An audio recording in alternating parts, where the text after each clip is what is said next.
If a plesiosaur appeared in the modern ocean, could it reclaim the top of the food chain? Now, you are that plesiosaur.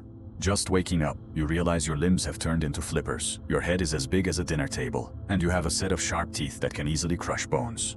You have become a plesiosaur, the absolute ruler of this ocean, 150 million years ago. As you come to your senses, the cold hits you first. The icy seawater envelops you, then pressure bears down from all sides. You are sinking into an unfamiliar body of water. Endless blue stretches everywhere, and above, a white shimmer, that is the air. Without hesitation, you swim upward. Like ancient marine reptiles, you are a marine reptile that needs lungs to breathe. You break the surface and finally have a chance to examine your 2-meter-long body. Your head is oversized, and your jaws are strong enough to bite through a car door. Beyond that, you know nothing, only instinct screaming wildly. You are hungry. Your efficient metabolism keeps burning energy. In prehistoric times, that was an advantage that helped you grow fast, but now you need to readapt to a world that has completely changed.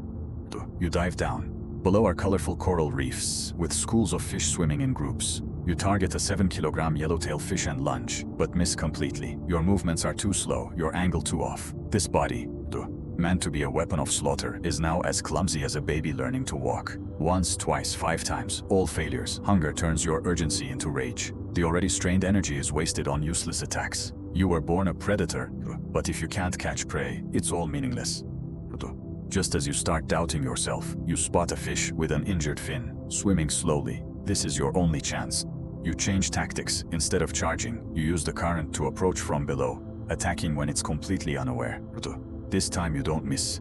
Your jaws clamp down on the fish, and a wave of satisfaction floods through you. You didn't starve to death in your first hour of existence. But it's not enough. One fish won't solve the problem. But it's a good start.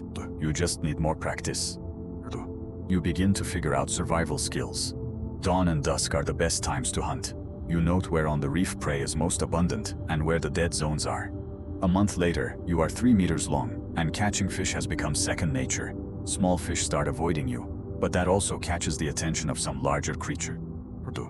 One day, as you cruise along the reef edge looking for breakfast, 2 shadows glide overhead. They are 2 bull sharks over 3 meters long. They spot you and circle downward, their eyes full of curiosity. They've never seen anything like you. While both sides try to figure out what the other is, one shark attacks. That's how sharks say hello, by biting to see if you're worth hunting. Fortunately, you dodge. Reason tells you to retreat. They are bigger, and there are 2 of them. But an instinct older than thought takes over your body. Something that has lain dormant in your DNA for 100 million years. When one shark charges again, you meet it head-on, opening your mouth to an impossible width and biting hard into its flank. Teeth pierce flesh.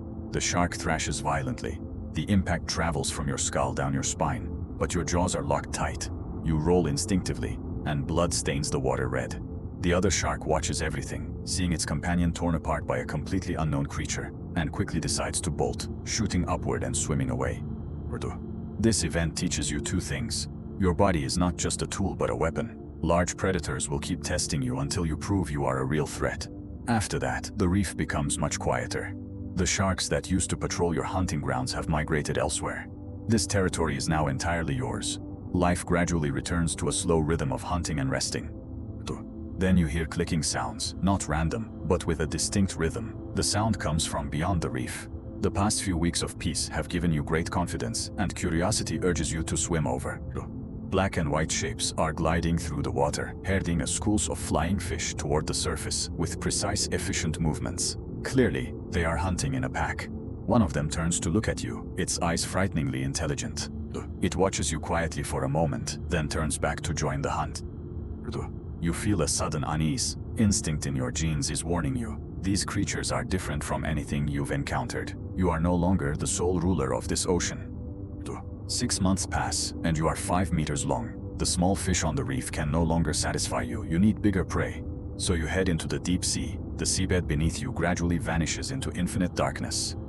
You spot a large school of tuna, each weighing 80 kilograms. You surge up from the darkness below, quickly bite one, and it's a kill. Tuna meat is rich and thick. One fish provides enough energy. The initial anxiety of entering the deep sea fades. You realize you can't survive here. A year later, you've grown to 8 meters and weigh 5 tons. Dolphins become your new food. Their fat is many times richer than fish, and one can sustain you for days. Seals are even more naive, lying on rocks to sunbathe with no caution at all. You approach silently and drag one under with a single bite. Even great white sharks begin to fear you. One day, you and a 5-meter great white shark target the same seal. It is covered in scars, clearly an experienced hunter. But when it sees your size, it immediately turns and flees. You have claimed this stretch of sea. Now almost everything here is under your control. 2 years go by and you reach 11 meters, weighing 13 tons.